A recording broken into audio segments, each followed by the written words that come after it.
Have you ever made someone uncomfortable just by being good? You didn't brag, you didn't show off, you were just excellent. And suddenly their tone changed, their support faded, the air became cold. That's not coincidence, that's power, that's threat. That is your first mistake. You outshined the master. And in the game of power, that is how you die. Law 1 of Robert Greene's 48 Laws of Power is simple, but ruthless. Never outshine the master. It doesn't matter how loyal you are, how humble, how quiet. If your presence makes someone above you feel insecure, you become the problem. And insecure power doesn't tolerate problems. It eliminates them. Act 1. The truth nobody warns you about. From school to corporate life, from kingdoms to kitchens, there is always a master. Sometimes they wear suits, sometimes they wear crowns, sometimes they're smiling in your living room. But no matter what mask they wear, their ego demands feeding, not threatening. And when you walk in with brilliance, with potential, with undeniable value, their mind doesn't say, "What an asset." It says, "Am I still in control?" And the moment that question forms, you've already lost. Act 2. History's first lesson. Let's take it back. France, the 17th century. King Louis XIV, the man who called himself the Sun King. He had a finance minister, Nicolas Fouquet. Intelligent, rich, charismatic, loyal to the king. One day, Fouquet threw a lavish party at his personal chateau. Guests, wine, music, pure spectacle. To honor the king, to show loyalty. But the party was too grand, too magnificent, too majestic, and the king felt small. Within days, Fouquet was arrested for embezzlement, locked away for life. Not because he was disloyal, but because he outshined the master. And in the eyes of insecure power, that's treason. Act 3. Why good people fail. Most people think being good, being excellent, being valuable is the key to rising. They're wrong. Power doesn't reward ability. Power rewards obedience. The more talented you are, the more careful you must become. Don't let your light blind the one holding the switch.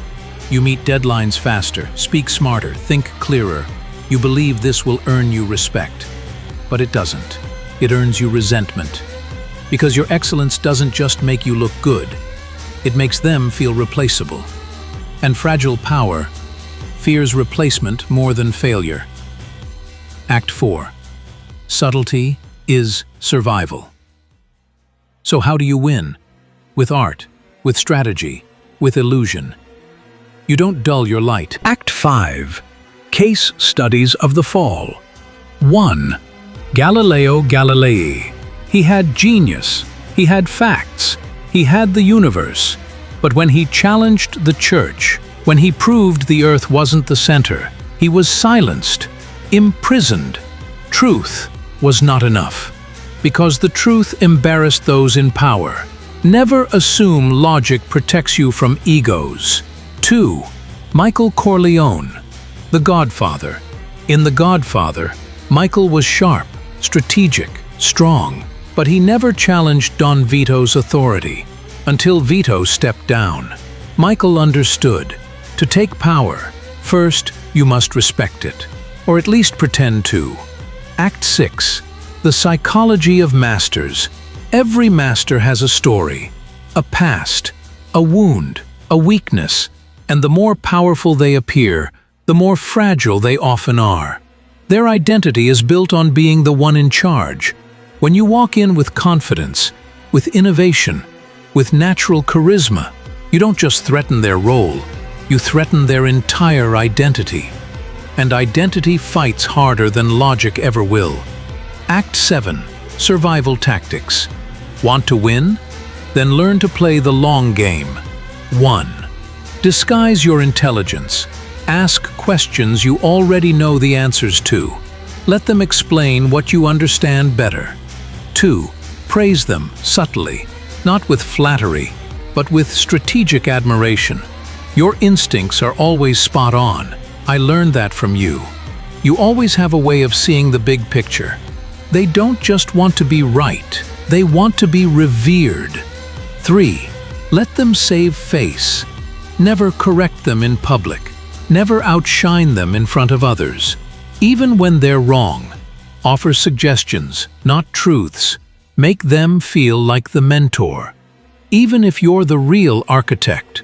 4. Rise through their rise. Attach your growth to theirs. Let them see your success as their legacy, because people protect what they believe they've built. Act 8. The modern world and silent wars. You think this law is old? Outdated? Look at politics, entertainment, even YouTube creators. An assistant gets too popular? Cut. A VP shines too much? Replaced. A student outperforms the professor? Dismissed. The world doesn't run on fairness, it runs on power. And power is a jealous god. If you forget that, you pay in blood. Act 9. The art of controlled ascent. So how do you rise without awakening their fear? With patience, with chess moves, with silence. Don't rush, don't flash. Let them underestimate you. Let them feel safe. You can still be brilliant, just not threatening. Wear a smaller crown. Bow slightly. Then build your empire, one brick at a time. Behind curtains. You don't win this game by being obvious.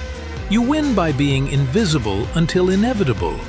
So walk lightly, observe constantly, and let others burn their egos trying to look brighter.